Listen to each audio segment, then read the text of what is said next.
Hello दोस्तों, जय श्री कृष्णा, जय श्री राधे। आपका हार्दिक स्वागत है आपके YouTube चैनल जिसका नाम है Ashok Badal the computer education hub.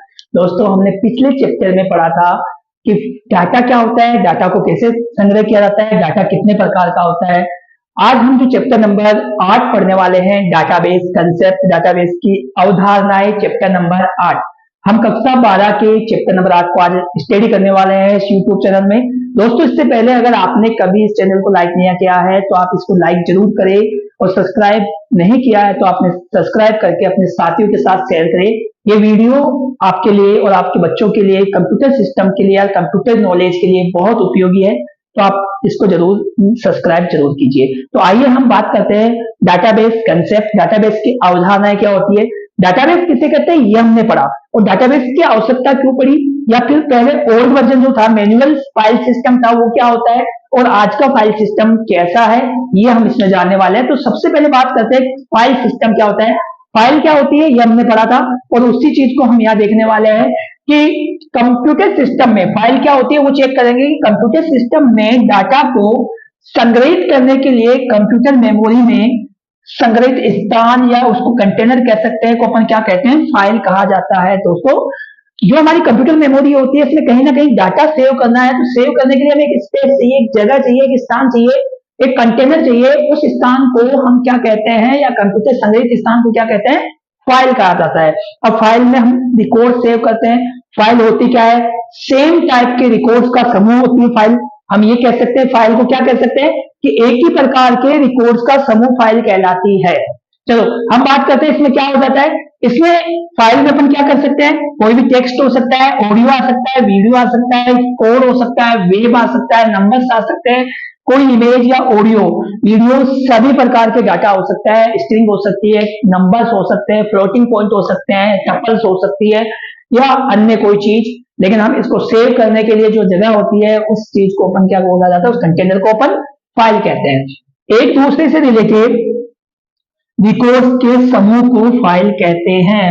Records क्या होता है ये हम बताएंगे अभी, लेकिन रिलेटेड रिकॉर्ड्स के समूह को अपन क्या कहते हैं, फाइल कहते हैं। तो ये फाइल हो गई दोस्तों। फाइल को बाद में अपन ये कह सकते हैं कि अगर फाइल है तो कुछ तो सीमाएं होगी, फायदा होता है तो नुकसान भी होता है, उसकी लिमिटेशन भी होती है। तो हम यहाँ बात करने वाले हैं कि फाइल की लिमिटेशन क्या है, सीमाएं क्या है। तो हम बात करने वाले हैं फाइल कितने लिमिटेशन ऐसी है जो हमारे काम में आएगी, या जिसको हम फेस कर सकते हैं जब हम फाइल मैनेजमेंट सिस्टम को पढ़ाई करते हैं, स्टडी करते हैं। तो सबसे पहले बात करें अपन कि फाइल क्या होती है, ये कंप्लीट होने के बाद फाइल की सीमाएं कौन सी है। तो फाइल की पहली सीमा है एक्सेस में कठिनाई, दूसरा है डाटा अतिरेक यानी रेडिडेंसी, डाटा रेडिडेंसी, तीसरी है डाटा इनकंसिस्टेंसी, चौथी है अपने पास आइसोलेशन, और पांचवी है डिपेंडेंसी यानी डाटा पर निर्भरता। हम जब फाइल बात करेंगे तो सबसे पहले हम कहेंगे किसकी बात, access, not easy to access, हम ये कह सकते हैं एक्सेस में कठिनाई, या उसको पहुंच में कठिनाई। पहला है पहुंच में कठिनाई। ये क्या कहलाता है कि हमारी फाइल कहां है, उसको एक्सेस करने के लिए हमें विभिन्न प्रकार के प्रोग्राम बनाने पड़ते हैं, अलग अलग प्रकार के प्रोग्राम बनाना जरूरी हो जाता है, इसलिए हम एक्सेस कर सकते हैं। तो ये कह सकते हैं फाइल से डाटा को एक्सेस करने के लिए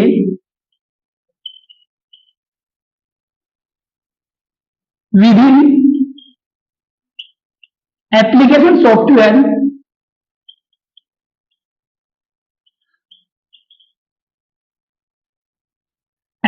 सॉफ्टवेयर या प्रोग्राम की आवश्यकता होती है। अगर कंप्यूटर सिस्टम में कोई फाइल है और उसको एक्सेस करना है तो हमें किसी ना किसी सॉफ्टवेयर के माध्यम से, एप्लीकेशन सॉफ्टवेयर के माध्यम से, या किसी प्रोग्राम के माध्यम से उसको एक्सेस करना होता है। दूसरा हमारे पास है डाटा अतिरेक यानी रिडंडेंसी। डाटा रिडंडेंसी क्या होती है और ये कैसे होती है, ये हम अगर जाने तो देखो, कई बार क्या होता है कि जो अपनी फाइल है उसका अलग अलग जगह, एक ही डाटा को, एक ही फाइल को हमने अलग अलग जगह बहुत सारी कॉपी बना के लिख दी। एक ही बंदे का रिकॉर्ड है जो 4-5 फोल्डर्स में पड़ा है, 5-4 जगह अलग अलग पड़ा है, नाम एक ही है, सेम है, लेकिन उसकी कॉपीज बना रखी है। अब अलग अलग जगह से डाटा होगा तो उसको बोलते हैं डाटा रेजिडेंसी यानी अतिरेक, यानी डाटा अतिरेक। एक ही फाइल की एक ही डाटा या फाइल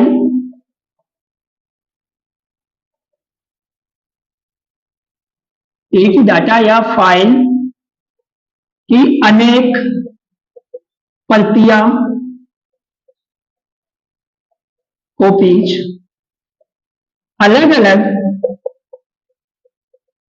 जगह स्टोर या सेव रहने पर डाटा रेडिडेंसी रेडिडेंसी उत्पन्न होती है या डाटा अतिरेक कहलाता है।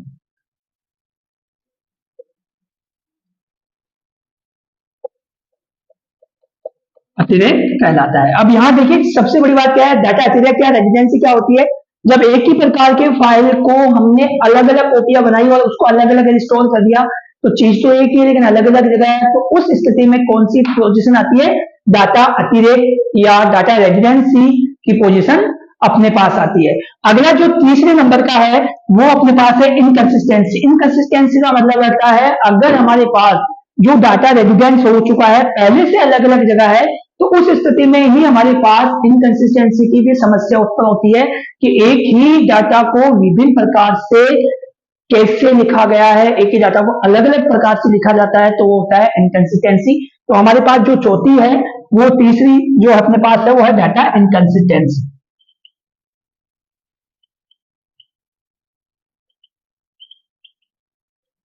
इनकंसिस्टेंसी क्या कहलाती है, किसे कहते हैं, जब एक ही प्रकार की डाटा को एक ही प्रकार के डाटा को विभिन्न तरीकों से लिखा गया है तथा अलग अलग जगह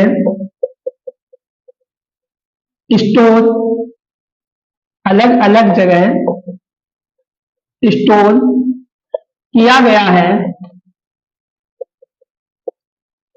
तब डाटा इनकंसिस्टेंसी, कंसिस्ट नहीं होना, इनकंसिस्टेंसी उत्पन्न होती है। तो ये हमारे पास तीसरी लिमिटेशन थी। पहला अपने पास था एक्सेस, हार्ड टू एक्सेस करने में कठिनाई या पहुंच में, ये दूसरा था डाटा अतिरेक, तीसरी है डाटा इनकंसिस्टेंसी कि एक ही डाटा को अलग अलग प्रकार से लिखता हूं और अलग अलग सेव करता हूं मैं, तो मेरे पास इनकंसिस्टेंसी की समस्या उत्पन्न हो सकती है। नेक्स्ट है चौथे नंबर की जो लिमिटेशन है वो अपने पास यह है कि डाटा आइसोलेशन। आइसोलेशन का मतलब होता है अलग अलगाव या अलग अलग जगह रहना, तो ये इनकंसिस्टेंसी जैसी ही हालत है इसकी भी कि अलग अलग जगह एक ही डाटा को रखा जाता है, एक ही व्यक्ति का डाटा अलग अलग जगह स्टोर किया जाता है, डाटा एक ही है, बंदा एक ही है, तो एक ही ऑब्जेक्ट का डाटा अलग अलग जगह स्टोर होता है, तो उसे एक्सेस करने के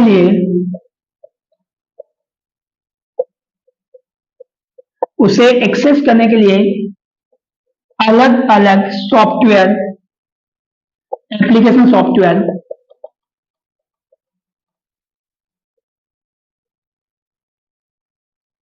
की आवश्यकता होती है। देखो डाटा आइसोलेशन क्या है, एक ही प्रकार का डाटा है, जैसे मान लो कि किसी स्टूडेंट का डाटा है वो डी एग्जाम में पढ़ा है, ए में भी पढ़ा है, ए में भी पढ़ा है और सी में भी पढ़ा है और अलग अलग फोल्डर में है, तो उनको अलग अलग जगह से हमें एक्सेस करना होगा और एक्सेस डाटा अलग अलग है, जैसे मान लो नाम पता है एड्रेस जो है अलग फोल्डर में पढ़ा है, स्कूल की इन्फॉर्मेशन उसी बच्चे की है, उसी छात्रा की अलग फोल्डर में पड़ी है, और अगर ट्यूशन जाती है तो अलग फोल्डर में पड़ी है, तो तीनों अलग अलग एक ही बंदा तो वहां से अलग अलग जगह से उसको स्टोर एक जगह लाएंगे तो अलग अलग सॉफ्टवेयर की आवश्यकता पड़ेगी या अलग अलग तरीकों की आवश्यकता पड़ेगी। तो इसको बोलते हैं डाटा आइसोलेशन। और अगला जो है लास्ट जो है डाटा पर निर्भरता। डाटा पर निर्भरता ये क्या होता है, जब हमारे पास डाटा पर निर्भरता, यहाँ क्या चीज है, हम यहाँ देखने वाले हैं डाटा पर निर्भरता कैसे, कि हम अगर जो हमारे पास डाटा अवेलेबल है किसी फाइल में कोई डाटा चेंज होता है तो उसके हिसाब से हमें अपना जो सॉफ्टवेयर बनाया है उसको एक्सेस करने के लिए उसमें भी बदलाव करना ही होता है। तो उससे कहते हैं डाटा पर निर्भरता। जब किसी डाटा में कोई बदलाव होता है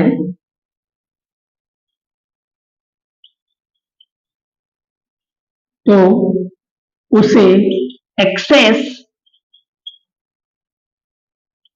करने वाले एप्लीकेशन सॉफ्टवेयर या प्रोग्राम में भी बदलाव करना होता है या करना होता है, इसे डाटा पर निर्भरता कहते हैं। डाटा पर निर्भरता कहते हैं। तो दोस्तों इस प्रकार हमने आज पढ़ा फाइल क्या होता है, फाइल सिस्टम क्या होता है। फाइल सिस्टम कंप्यूटर मेमोरी में किसी डाटा को संग्रहित करने के लिए जो संग्रहित स्थान है उसे या उस कंटेनर को अपन क्या कहा जाता है, फाइल कहा जाता है। फाइल को मैनेज करने वाले सिस्टम को फाइल सिस्टम कहा जाता है। इसमें क्या होता है, कोई भी प्रकार की इमेज, कोई डाटा किसी प्रकार का हो सकता है, टेक्स्ट हो, इमेज हो, ऑडियो, वीडियो, वेब, किसी प्रकार का डाटा हम स्टोर कर सकते हैं। डाटा फाइल के लिए अपन ये कह सकते हैं कि एक ही प्रकार के या विभिन्न प्रकार की रिकॉर्ड्स का जो समूह होता है उसे क्या कहा जाता है, फाइल कहा जाता है। फाइल जो सिस्टम है उसका विभिन्न प्रकार की सीमाएं, लिमिटेशन भी होती है। वो लिमिटेशन कौन सी है, पहली है डाटा में पहुंच, यानी हम कह सकते हैं कि एक्सेस जो करते हैं, डाटा को यूज करते हैं, तो उसके लिए हमें किसी ना किसी प्रोग्राम की आवश्यकता होती है, वो बनाना पड़ता है, तो वो कठिनाई होती है। डाटा अतिरेक, एक ही प्रकार के डाटा को अलग अलग कॉपीज बना दी, अलग अलग फोटोकॉपी बना के या अलग अलग फोल्डर में उसको सेव कर दिया, तो इससे डाटा रेजिडेंसी की समस्या उत्पन्न होती है। डाटा इनकंसिस्टेंसी क्या होता है, एक ही डाटा को हमने अलग अलग सेव कर दिया और उसी डाटा को विभिन्न प्रकार से लिखा गया है, एक ही डाटा को, एक ही बंदे के डाटा को अलग अलग प्रकार से लिख दिया, तो वो भी क्या होता है, इनकंसिस्टेंसी होती है। फिर उसके बाद में अपने पास है डाटा आइसोलेशन, कि एक ही व्यक्ति का डाटा और हमने उसको क्या किया, अलग अलग जगह सेव किया, तो उसको बनाने के और एक्सेस करने के लिए भी हमें अलग अलग प्रोग्राम की आवश्यकता होती है, तो इसे कहते हैं डाटा आइसोलेशन। उसके बाद में डाटा डिपेंडेंसी, देखो हमने प्रोग्राम बनाया एक डाटा के लिए किसी प्रकार का, उस डाटा में अगर कोई चेंज हो गया, डाटा में चेंज हो गया, तो जो प्रोग्राम एक्सेस करने वाला है उसमें भी हमें बदलाव करना ही पड़ेगा, ये डाटा पर निर्भरता। तो ये 5 लिमिटेशन और फाइल सिस्टम आज हमने पढ़ा।